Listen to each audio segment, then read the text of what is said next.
Episode opening സീനിൽ നമ്മുടല്ലോ അവനാണെങ്കിൽ സോൾജേഴ്സിനെ എല്ലാം വെട്ടി വീഴ്ത്തി ഇപ്പൊ എവിടേക്കോ ലക്ഷ്യമാക്കി ഒറ്റയ്ക്ക് നടന്നു പോവാണ്. അവന്റെ ബ്രദർ അവന് വേണ്ടി അവന്റെ ലൈഫ് സാക്രിഫൈസ് ചെയ്ത കാര്യം അതൊക്കെ തന്നെ ലോ ഒരു സെക്കൻഡ് ആലോചിക്കും. അതിനുശേഷം അങ്ങനെ നടന്ന് വലിയൊരു ഡോറിന് മുൻപിൽ എത്തുകയാണ്. ഇപ്പൊ ലക്ഷ്യമാക്കി പോകുന്നത് വലിയൊരു പോണോഗ്ലിഫാണ്. അവന്റെ ലക്ഷ്യത്തില് പ്രധാനപ്പെട്ട ഒരു പോണോഗ്ലിഫ് കണ്ടെത്താൻ. അവനാണെങ്കിൽ ഡോർ തുറന്ന് അവിടെ ഉണ്ടായിരുന്ന ആ പോണോഗ്ലിഫിൽ കൈവച്ച് അവന്റെ പേര് പറയും. ട്രഫാർഗർ ഡി ലോ. ട്രഫാർഗർ ലോയുടെ പേരിലും ഡി എന്ന ലെറ്റർ വരുന്നുണ്ട്. അവൻ ഈ കാര്യം ലൂഫി ടീമിൽ റോബിനോട് മാത്രമാണ് ഡിസ്കസ് ചെയ്തത്. ഇവിടെ മീനിങ് എന്താണെന്നും ഓൾറെഡി അവൻ അവളുമായിട്ട് ഷെയർ ചെയ്തിട്ടുണ്ട്. അവന്റെ ലക്ഷ്യം ആ 4 പോണോഗ്ലിഫ് അതെങ്ങനെയെങ്കിലും കണ്ടെത്തുക എന്നതാണ്. കണ്ടെത്തണമെങ്കിൽ ആദ്യം 4 വാർലോഡ്സുകളെയും ഇല്ലാതാക്കണം. അതിനുശേഷം മാത്രമേ ആ റെഡ് പോണോഗ്ലിഫുകൾ 4 ചേർത്ത് വെച്ച് എൻ്റെ ഐലാൻഡിലേക്ക് പോകാനായിട്ട് കഴിയൂ. ഇവിടെ ഇപ്പൊ ലോ കണ്ടുപിടിച്ചത് ബ്ലാക്ക് പോണോഗ്ലിഫാണ്. അതുകൊണ്ട് തന്നെ എനിക്കിതല്ല ആ റെഡ് പോണോഗ്ലിഫാണ് വേണ്ടതെന്ന് പറഞ്ഞ് അവൻ അതിൽ കൈവയ്ക്കും. അങ്ങനെ സീൻ കട്ട് ചെയ്ത് മാങ്ഷന്റെ അകത്ത് കാണിക്കും. അവിടെയാണെങ്കിൽ ഇപ്പോഴും ഫൈറ്റ് വേറെ ലെവലിൽ നടക്കുകയാണ്. അപ്പോംസിനാണെങ്കിൽ ഇപ്പോ ആ ഫൈറ്റ് കുറച്ച് ഇഷ്ടാവും. എന്തായാലും കുഴപ്പമില്ല, ഈ ഒരു വയല് അതെനിക്ക് ധാരാളമാണ്. തീർച്ചയായിട്ടും ഇതുപയോഗിച്ച് ഞാൻ എന്നെ ഹീൽ ചെയ്യും. എന്നെ ഞാൻ ആർക്കും വിട്ടുതരില്ലെന്ന് പറഞ്ഞ് ഹപ്പോംസ് ആണെങ്കിൽ ഇപ്പൊ ഫുൾ ഫോമിൽ വന്ന് പൊരിഞ്ഞ അട്ടിയിടി ബഹളം. ക്വീൻ ആണെങ്കിൽ ആ കാഴ്ചയെല്ലാം കണ്ട് ഇപ്പോഴും പാട്ടൊക്കെ പാടി ഡാൻസ് ഒക്കെ കളിച്ച് അങ്ങനെ എൻജോയ് ചെയ്യാണ്. മറ്റൊരു ഭാഗത്ത് റോബിൻ പറഞ്ഞപ്പോഴാണ് ചോപ്പർ അവന്റെ കയ്യിൽ ഇൻഫെക്റ്റഡ് ആയ ആ കാര്യം അത് ശ്രദ്ധിക്കുന്നത്. അവനാണെങ്കിൽ അത് കണ്ട് ടെൻഷനാവും. അതേസമയം ബ്രൂക്ക് ആണെങ്കിൽ ഉച്ചത്തിൽ നിലവിളിക്കും. ചോപ്പറാണ് അവരുടെ ടീമിലെ ഡോക്ടർ.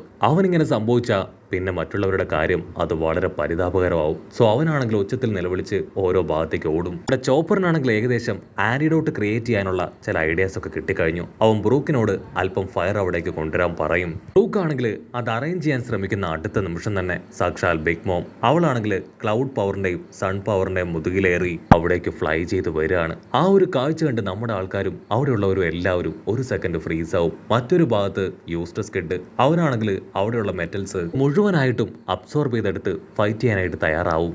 അവനാണെങ്കിൽ ആ ഒരു ഇരുമ്പ് മുഴുവൻ അങ്ങനെ ചുരുട്ടിയെടുത്ത് മുൻപിലുണ്ടായിരുന്ന സോൾജേഴ്സിന് നേരെ വലിച്ചെറിയും. അവറ്റകള് അതിനിടയിൽപ്പെട്ട് ഞെരുങ്ങുകയാണ്. അതിനിടയിൽ നിന്ന് പോക്കർ എന്ന് പേരുള്ള ഒരു ബീസ്റ്റ് പുറത്തേക്ക് വരും. അതിനുശേഷം യൂസ്റ്റസ് കിഡുമായിട്ട് പൊരിഞ്ഞ പോരാട്ടം. യൂസ്റ്റസ് കിഡ് ആണെങ്കിൽ സിമ്പിളായി ഒരൊറ്റ ഇടിക്ക് അവനെ താഴെയിടും. അവന്റെ വയറു വേദനിച്ച് അവൻ നിലവിളിക്കുകയാണ്. നിങ്ങളെ തകർക്കാനല്ല, ഞാൻ തകർക്കാൻ ആഗ്രഹിക്കുന്നത് സാക്ഷാൽ കൈഡോ ആണ്. ഇടയിൽ വന്നാൽ തീർച്ചയായിട്ടും നിങ്ങൾക്കും എന്റെ കയ്യിൽ നിന്ന് ധാരാളം സമ്മാനങ്ങൾ ലഭിക്കും. സോ മാറി നിൽക്ക്. യൂസ്റ്റസ് കിഡ് ആണെങ്കിൽ വീണ്ടും ആ മെറ്റൽസ് എല്ലാം തന്നെ അബ്സോർബ് ചെയ്തെടുക്കുകയാണ്. അവൻ കില്ലറിനോട് ചോദിക്കും, ഇത്രയും മെറ്റൽസ് അത് ഞാൻ അബ്സോർബ് ചെയ്താൽ മതിയോ? ആണെങ്കിൽ രണ്ടാം മോൻ ചിന്തിക്കില്ല, ഇത്രയും പോരാ, ഇനിയും നമുക്ക് ആവശ്യമാണ്. കാരണം നമ്മൾ ഏറ്റുമുട്ടാൻ പോകുന്നത് 4 എംപറേഴ്സിൽ ഒരാളായിട്ടുള്ള പവർഫുൾ കൈഡോയോടാണ്. അവനെ തകർക്കണമെങ്കിൽ ഒരുപാട് മെറ്റൽസ് നമുക്ക് ആവശ്യമാണെന്ന് പറയും. അതനുസരിച്ച് അവനും ഒരുപാട് മെറ്റൽസ് ഒക്കെ അബ്സോർബ് ചെയ്തെടുത്ത് അങ്ങനെ നടന്നു നീങ്ങും. അങ്ങനെ സീൻ കട്ട് ചെയ്ത ഇവിടെ ക്യാറ്റും ഡോഗും അവർ രണ്ടുപേരും സുലോങ്സ് ആയി മാറി അവരുടെ രണ്ടുപേരുടെയും മറ്റ് പവർഫുൾ അറ്റാക്ക് അത് കൈഡോയ്ക്ക് നേരെ പ്രയോഗിക്കുകയാണ്. കൈഡോ ആണെങ്കിൽ ഈസി ആയിട്ട് അവർ രണ്ടുപേരെയും ദൂരേക്ക് അടിച്ചു തെറിപ്പിക്കും. നിങ്ങൾക്ക് ജീവൻ വേണമെങ്കിൽ ഇപ്പോഴെങ്കിലും ഓടി രക്ഷപ്പെട്ടോ. എനിക്ക് സത്യത്തിൽ നല്ല രീതിയിൽ ഇറിറ്റേറ്റഡ് ആവുന്നുണ്ട്. സോ ഞാൻ എങ്ങനെ വേണമെങ്കിലും ബാഡായിട്ട് പ്രതികരിക്കാം. നശിപ്പിക്കുക എന്നത് എൻ്റെ ലക്ഷ്യമല്ല, മറിച്ച് ഈ ഒരു ഐലാൻഡ് അത് കീഴടക്കുക, സ്വന്തമാക്കുക, അതാണ് എൻ്റെ ലക്ഷ്യം. അടുത്ത നിമിഷം വീണ്ടും കിന്നും ടീമും എല്ലാവരും ഒരുപാട് ആയുധങ്ങളൊക്കെ ആയിട്ട് കൈഡോയുടെ ദേഹത്ത് വെപ്പൻസ് കുത്തിയിറക്കും. കൈഡോ ആണെങ്കിൽ വീണ്ടും അവന്റെ ലൈറ്റിംഗ് പവർ ഉപയോഗിച്ച് അവരെല്ലാവരെയും നാനാഭാഗത്തേക്ക് തെറിപ്പിക്കുകയാണ്. കിന്നാണെങ്കിൽ വിട്ടുകൊടുക്കാതെ സ്ക്വാഡുമായിട്ട് ഒറ്റയ്ക്ക് കൈഡോയ്ക്ക് നേരെ പാഞ്ഞടുക്കും. കിന്നാണെങ്കിൽ ഓടി അവന്റെ ക്ലോസ് തന്റെ താമസം കൈഡോ അവന്റെ വെപ്പൻ വെച്ച് ഒരൊറ്റ അടി. ആ ഒരു അടിയിൽ ബോധം കെട്ട് അവനങ്ങനെ തെറിച്ചടിച്ചു വീഴും. കൈഡോ ആണെങ്കിൽ സ്ലോ മോഷനിൽ കിന്നിന്റെ അടുത്തേക്ക് കടന്നു വരികയാണ്. ഉടനെ ബാക്കിയുള്ളവരെല്ലാവരും ഇപ്പൊ കിന്നിനെ റൗണ്ട് ചെയ്ത് വരികയാണ്. അവരാണെങ്കിൽ കിന്നിനോട് പറയും, ഇനി നീ റെസ്റ്റ് എടുക്കേണ്ട ടൈമാണ്, ഞങ്ങളിപ്പോ കൈഡോയുമായിട്ട് ഫൈറ്റ് ചെയ്യാൻ പോവാണെന്ന് പറഞ്ഞ് അവരാണെങ്കിൽ കിന്നിനെ പുറകിലേക്കാക്കി കൈഡോയ്ക്ക് നേരെ വരും. കൈഡോയ്ക്കാണെങ്കിൽ എന്റെ ദേഷ്യം 10 മടങ്ങാണ്. നിങ്ങളോട് എത്ര പറഞ്ഞിട്ടും കാര്യമില്ല, നിങ്ങൾ അനുഭവിച്ചേ തീരുമെന്ന് പറഞ്ഞ് സ്ക്വാഡ് അങ്ങനെ നീട്ടി ഒരൊറ്റ അടി.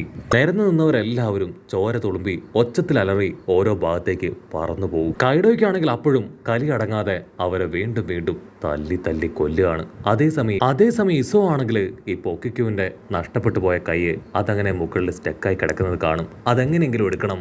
തിരികെ പിടിച്ചു കഴിഞ്ഞാൽ അവളുടെ കൈ അത് ബാക്ക് ടു നോർമൽ ആക്കാൻ കഴിയും. അവനാണെങ്കിൽ അവനെ കൊണ്ട് പറ്റും പോലെ ശ്രമിക്കും.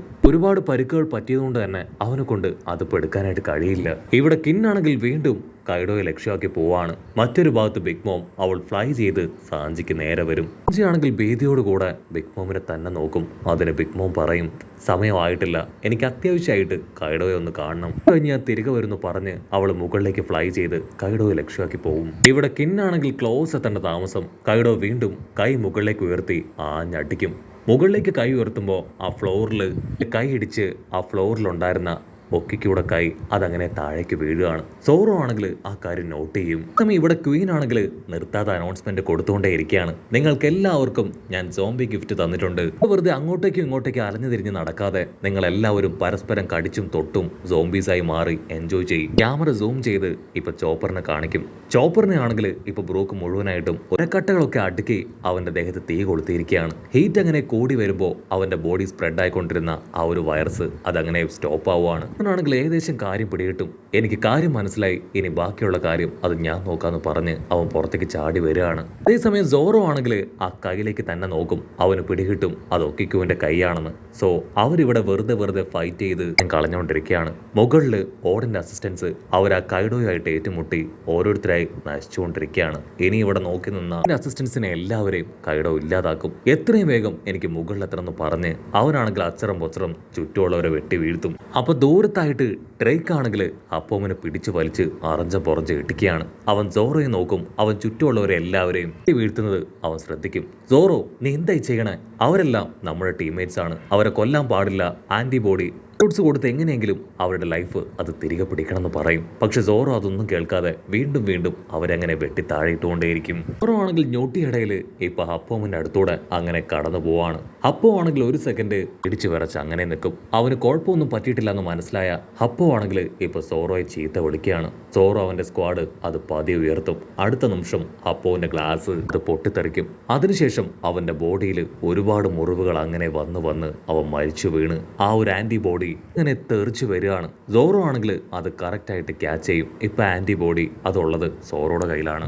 സോറോ ആണെങ്കിൽ അത് ചോപ്പറിന്റെ കയ്യിൽ ഏൽപ്പിക്കും. എനിക്ക് അത്യാവശ്യമായി മുകളിലേക്ക് പോകണം, നമ്മുടെ പ്രധാനപ്പെട്ട ജോലി അത് ഇനിയും നമ്മൾ തുടങ്ങിയിട്ടില്ല എന്ന് പറയും. ചോപ്പർ ആണെങ്കിൽ അതിനോക്കെ പറഞ്ഞ് ഇപ്പൊ ആന്റിബോഡി ചുറ്റുമുള്ളവർക്ക് തൂക്കി കാണിച്ചു കൊടുക്കുകയാണ്. ആന്റിബോഡി അത് എന്റെ കയ്യിൽ കെട്ടിക്കഴിഞ്ഞു. നിങ്ങളെ അഫക്റ്റ് ചെയ്തിരിക്കുന്ന ഈ ഒരു വൈറസ് അതിനെങ്ങനെയാണ് സ്റ്റോപ്പ് ചെയ്യേണ്ടതെന്ന് എനിക്കറിയാം. ആദ്യം നിങ്ങൾ ഇത്തരത്തിൽ ഫയർ നിങ്ങളുടെ ബോഡിയിലേക്ക് അടുപ്പിച്ച് വെച്ച് ഹീറ്റ് അത് കൂട്ടിയെടുക്കുക. ഹീറ്റ് കൂടിക്കഴിഞ്ഞാൽ വൈറസ് നിങ്ങളുടെ ബോഡിയെ പൂർണ്ണമായിട്ടും കീഴടക്കില്ല, അത് സ്പ്രെഡ് ആവുന്നത് സ്റ്റോപ്പ് ആവും. അതിനുശേഷം നിങ്ങൾക്ക് എല്ലാവർക്കും ഉള്ള ആന്റിബോഡി നിങ്ങൾക്ക് ക്രിയേറ്റ് ചെയ്ത് തരാം. പക്ഷേ അല്പസമയം എനിക്ക് ആവശ്യമാണ്, അതുവരെ ഹീറ്റ് ഉപയോഗിച്ച് നിങ്ങൾ അതിനെ കൺട്രോൾ ചെയ്യണമെന്ന് പറയും. അങ്ങനെ സീൻ കട്ട് ചെയ്ത് ലൂഫിയെയും ജിംബയെയും സാഞ്ചയെയും കാണിക്കും. അവരാണെങ്കിൽ ചുറ്റുമുള്ളവരെ എല്ലാവരെയും തല്ലി തോൽപ്പിച്ച് ലക്ഷ്യമായി പോയിക്കൊണ്ടിരിക്കുകയാണ്. അപ്പോഴായിരിക്കും ദൂരത്തുനിന്നായിട്ട് ഏതോ ഒരുത്തൻ ഒരു പെൺകുട്ടിയെ ഉപദ്രവിക്കുന്ന ശബ്ദം നമ്മുടെ ആൾക്കാർ കേൾക്കുക. സാഞ്ചിയാണെങ്കിൽ അത് കേൾക്കേണ്ട താമസം അങ്ങനെ ബ്രേക്ക് ഇടും. കാരണം പെൺകുട്ടികളുടെ കാര്യത്തിൽ സാഞ്ചി വളരെ സ്ട്രിക്റ്റ് ആണ്. സാഞ്ചിയാണെങ്കിൽ നൈസായിട്ട് ആ ഒരു ഭാഗത്തേക്ക് ഡൈവേർട്ട് ചെയ്യുന്നതോട് കൂടെ ഈ ഒരു എപ്പിസോഡും അവസാനിക്കുന്നു.